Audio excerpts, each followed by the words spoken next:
Over the mountains and deserts just north of Las Vegas, there's a show in rehearsal. A show that's been seen over the years by more than 250 million people. The performers have included some of America's best fighter pilots. They call themselves Thunderbirds. And their stage is the sky.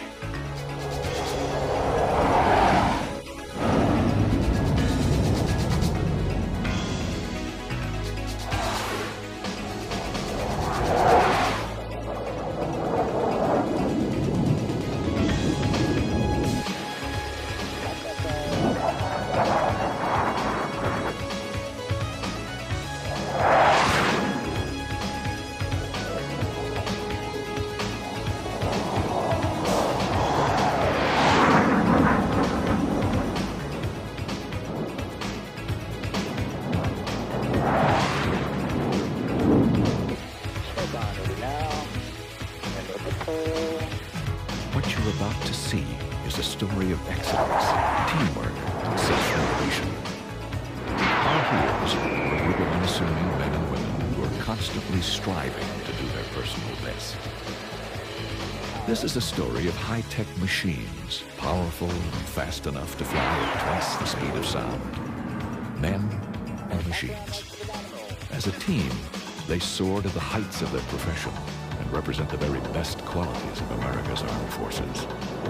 Their dedication is as intense as the fire from their afterburners. And when all the team's talents are combined for an aerial demonstration, they truly bring the legend of the Thunderbird to life. Riding 12 tons of thrust, the Thunderbirds cut through the sky like their legendary namesake, a bird-like creature that screamed across Indian folklore. The god of lightning and thunder, who assured success in war, good would triumph over evil. Through the dedication of this Air Force team, the Thunderbird legend lives on. This summer, over 20 million Americans will watch the Thunderbirds perform above their heads. Since the early 50s, the team has appeared in over 50 foreign countries. The Air Force calls them America's ambassadors in blue. And presidents, dating back to Dwight Eisenhower, have used the Thunderbirds to represent the United States all around the world.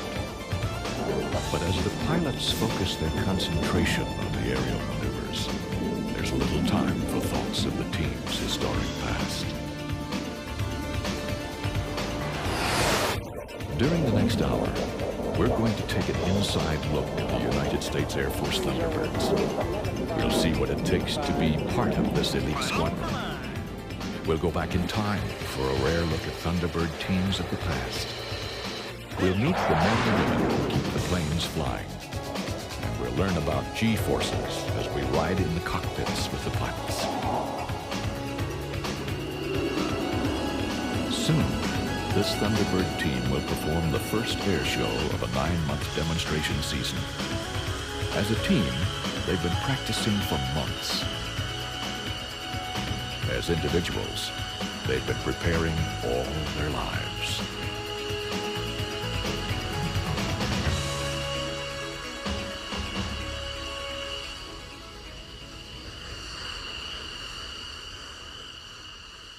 All right, it's our first low show at Nellis, first low show at a strange site, so you can see there's some little bit differences.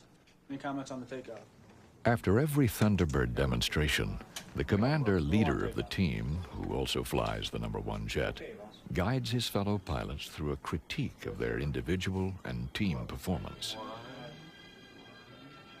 With comments from the squadron's logistics officer, each maneuver from takeoff to landing is discussed and evaluated.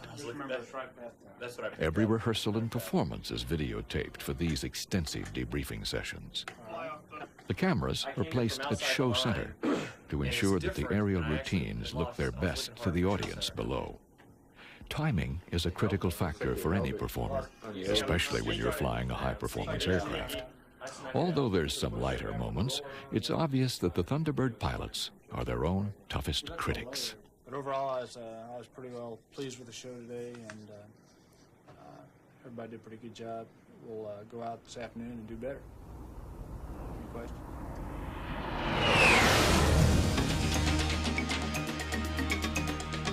To fully appreciate the tradition behind the Thunderbirds, let's briefly visit the squadron's museum at Nellis Air Force Base. On public display are some of the tokens of recognition which have been given to the team by civic groups, private citizens, and government dignitaries from all over the world.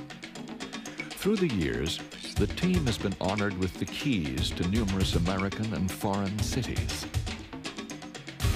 To show his appreciation, this gold and diamond scimitar was presented to the Thunderbirds by King Hassan II of Morocco. Handcrafted models and gifts reflect the heartfelt admiration of inspired Americans. The Thunderbirds have been the subject of literally hundreds of magazine and newspaper articles. And the walls of the museum are covered with the photographs of every Thunderbird team from the past to the present. They represent an impressive amount of flying talent. Retired General Dick Catledge commanded the first team flying the F-84. In May of 1953, I was stationed at Luke Air Force Base as a squadron commander. In May, Luke received a directive from headquarters USAF to form a dedicated air demonstration team.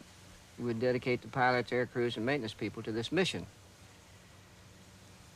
After about 2 weeks of having the mission on the base, I was selected as the leader of the first team.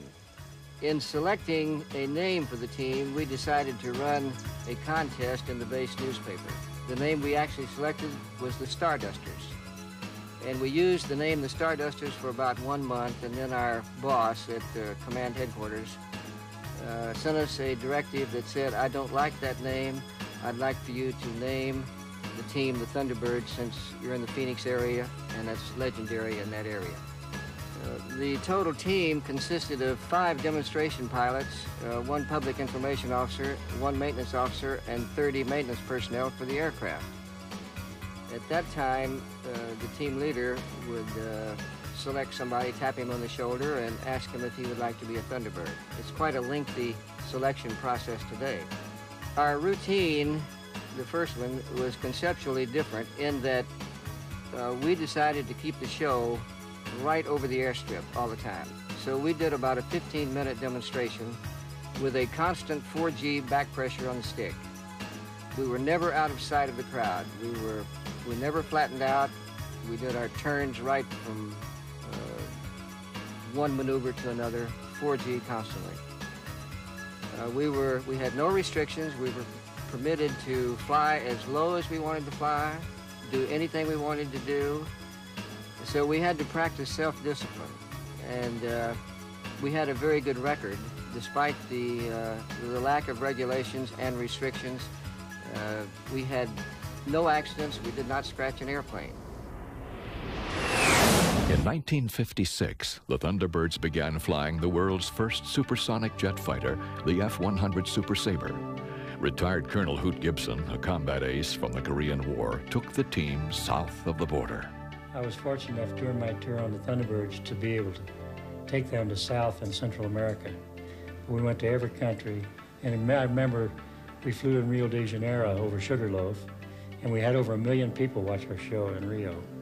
But one of the most memorable shows was the one we flew in Paraguay. Stroessner is the president of Paraguay, and he asked me, would we break the sound barrier? And I said no, that we could not break the sound barrier because it would break the windows out of the houses and do some damage, which we didn't want to do. We were there for goodwill. And he said, well, what do I have to do how far around the airfield would it break the windows? And I said, 10, 12 miles. He said, well, I have them tape all the windows for a 12-mile radius of the airport, and I want you to open the show supersonic. So we did that. The morning we went out to the airfield, I noticed that all the windows, from the time we left the city of Asuncion to go to the airport, all the windows were taped, and we opened the show supersonic. But when we landed, the last 2,000 feet of the runway was covered with people. So when I rolled down the runway and rolled into the crowd, they just moved out of my way because I rolled in very slowly because I kept going till number 6 called he'd landed and had a good shoot, and then I turned around and taxied back. To show the security we had, we landed on these airfields, we parked our airplanes, we left them set overnight, we had no guards, and we landed, and crowds all came out to the airfield, just like they do here in the United States. Came out and gathered around the airplanes, and we stood on the wings of the airplanes and signed our autographs, and it was really a goodwill tour, which it was supposed to be. And we think we created a lot of goodwill.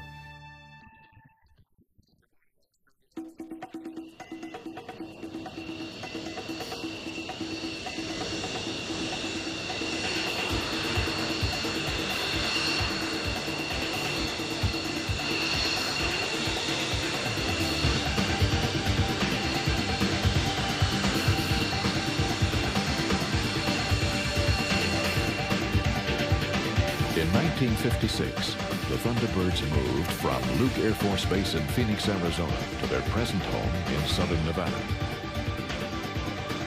Nellis Air Force Base, a high-tech oasis perched in the sun-baked Mojave Desert. The disciplined lifestyles of the people who work here contrast with the celebrated glamour of nearby Las Vegas. At Nellis, thousands of men and women go about the very serious business of America's defense. This is one of the busiest military air bases in the world. Thousands of airmen have passed through Nellis over the years. During World War II, over 500 B-17 crewmen were graduated from its gunnery school every 5 weeks. In the Korean War, virtually every fighter pilot received his combat training on the vast ranges that surround Nellis Air Force Base. Today, in addition to maintaining combat-ready fighter squadrons, Nellis also hosts training exercises that involve virtually every type of military aircraft.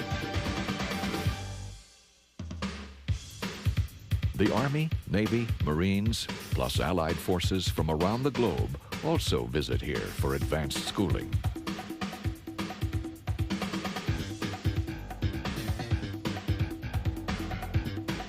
With access to over 3.5 million acres of ranges, Nellis has evolved into a mecca of higher learning for aerial combat.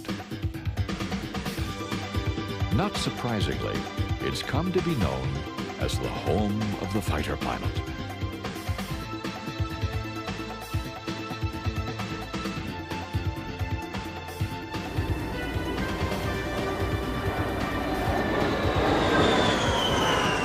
Nellis Air Force Base is the headquarters of the United States Air Force Tactical Fighter Weapons Center and the home of Red Flag, the most sophisticated, most realistic aerial combat scenario in the world. When a crew returns from a Red Flag exercise, they often feel like they've actually been at war. It's the home of the Tactical Fighter Weapons School, the granddaddy of all other Top Gun schools. Nellis, home of the fighter pilot, is also home of the United States Air Force Air Demonstration Squadron, known throughout the world as the Thunderbirds.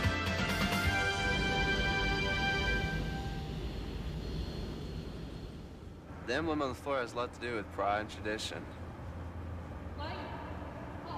It's been there for a long, long time, and it symbolizes the Thunderbirds. For enlisted personnel, volunteering for the team doesn't guarantee the right to wear the Thunderbird emblem or patch. To earn that privilege, they must pass a 21-day trial period. It's a time when would-be team members learn by heart the traditions that will bind them to their fellow Thunderbirds. During the trial period, you're in here an hour prior to anybody else, doing different squadron details such as waxing and cleaning the patch, doing different brass items around, polishing up brass, sweeping floors, just details that are supposed to be done before anybody else gets here. The day I got patched, it was pouring rain and really cold out there. The wind was blowing, and a lot of things are going through my mind, like when to salute, what is gonna ask me, just everything going through my mind, you know, what to say and what to do. And when they asked me what the commander of the Blue Angels was and what kind of aircraft we fly, who makes it, and what kind of support aircraft, I knew the answer and I knew that I'd get it right. It really felt good. When a no patch successfully completes his trial period, all the Thunderbirds gather for his patching ceremony, a gesture of confirmation that the new member has earned the right to wear the Thunderbird emblem. Chris Brown is now a Thunderbird. Getting the patch really means, you know, you're one of the team, and it's a feeling you really can't explain. You're always looking ahead, and I think that's what kept me going, looking ahead, knowing what was really out there. Never been with an organization, a unit that has had the people that work together as a team and all as one, as the T-Birds do. Took a lot of time, a lot of studying, but it's definitely worth it to get the patch. As a fuel system specialist, Airman Chris Brown is now part of an elite team. Each Air Force fighter is assigned a crew chief who is personally responsible for its mechanical operation. Keeping supersonic jet fighters in the air demands the talents of many people, and countless hours of preparation go into each minute of an air show. Individual and group efforts form a team spirit that pays off in mutual trust and confidence.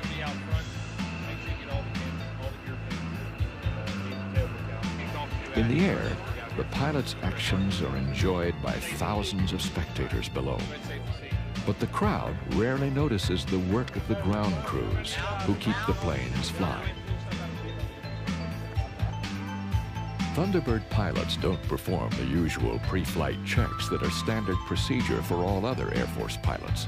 That's the responsibility of a Thunderbird crew chief. Although the Air Force has many women aviators, there has never been a female fighter pilot. Congress forbids women from operating frontline fighting equipment, and fighters are definitely frontline. I was always a little bit of a tomboy. I could break things very easy, and I got into a little bit of mischief trying to build my own skateboards and things like that. But I never dreamed that I'd work on aircraft. Now, as far as Tech Sergeant Sue Moore began repairing Air Force jets in 1973. In those days, it wasn't a typical career for a lady. And it was easy for my dad to accept. He was very proud of that. But it was difficult initially for my mother to accept. You know, her little girl was out there getting greasy and dirty and things like that. And it was a real eye-opener. It taught me a lot of what I could do myself. My job as far as maintenance management is really, if we don't do our jobs, the aircraft aren't going to fly. The time change items on the seat are so critical because that's the only way the pilot has out. If an accident or something should happen, that ejects him out of the aircraft. So if one of these items should be overdue or if they don't work, they've malfunctioned because it has been installed in the aircraft for too long and we didn't catch that, then yes, if something should happen to the pilot that he couldn't get out of the aircraft, they could look at us and say, all right, it's extremely critical, and our job is very, very important to the safety of the air crews. The F-16 is capable of maneuvers far beyond the tolerance of human endurance. When a pilot puts an aircraft into a tight turn, the laws of physics try to pull the blood from his upper body. During these high-G maneuvers, a 160-pound person can effectively weigh over 1,000 pounds. These physical demands on a fighter pilot can be overwhelming. To best explain G-forces, let's take a ride on one of America's top-rated roller coasters, the Thunderbolt, located at Pittsburgh's Kennywood Park. As the coaster crests the top of a hill, riders feel the hollow sensation of partial weightlessness, or a G-force of almost zero.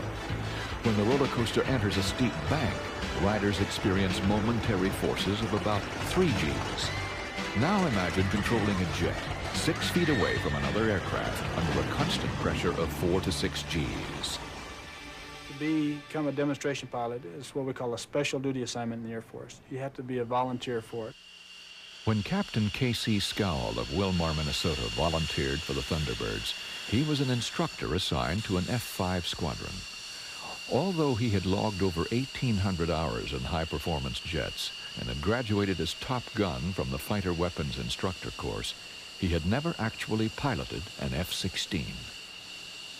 We realized they only get 1, maybe 2 shots at it, at the flying, so they're going to be a little bit nervous.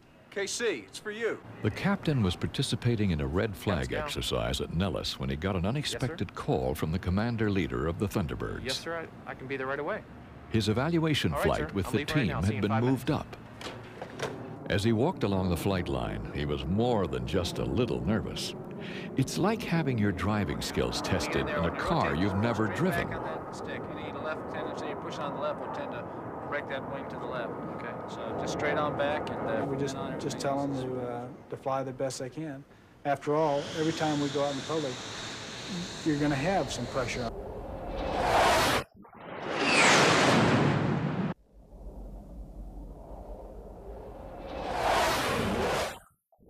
Captain Scow passed his evaluation, but the final decision of who flies with the Thunderbirds is made 2,400 miles to the east at Langley Air Force Base, the headquarters of Tactical Air Command.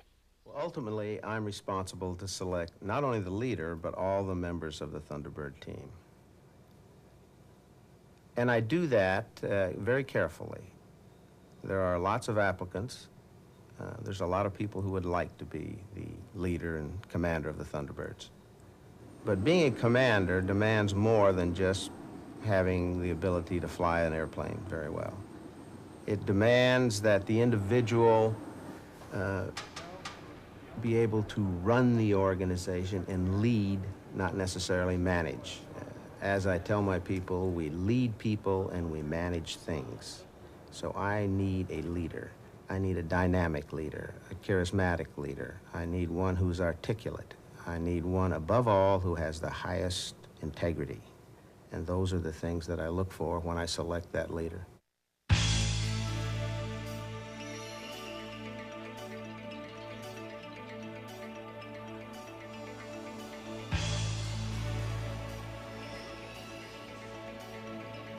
It's a special day at Nellis Air Force Base. In a few minutes, all runways will close, while the Thunderbirds perform their final practice before the first scheduled air show of the season.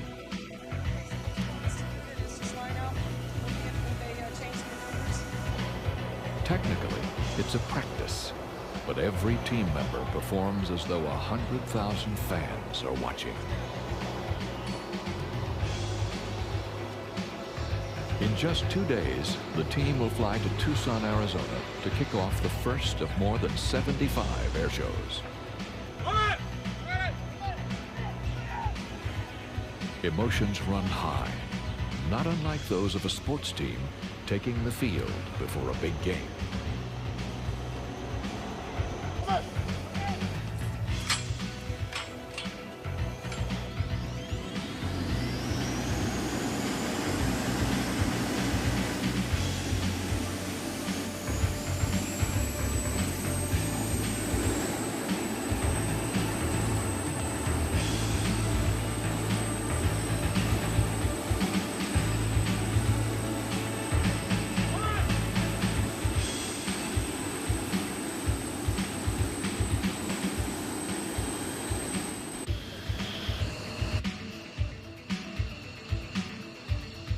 As the planes begin to taxi to the runway, the pilots give the traditional Air Force thumbs up salute to their fellow team members.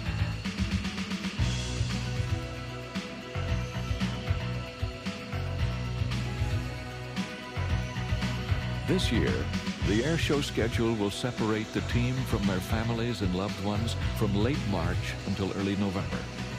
It's all part of the job. It's all part of being a Thunderbird. You have to remember the person that's back home, because we're gone 200 days a year. We're on the road. Sometimes we stay at nice hotels. Sometimes we get treated very favorably. And the wife is back home. She's got the kids. The car is broken down. The toilet backs up. You know, she gets a crank phone call, and she really has it a lot harder than we do. Thunder 1, taxi position hold, runway 3 right.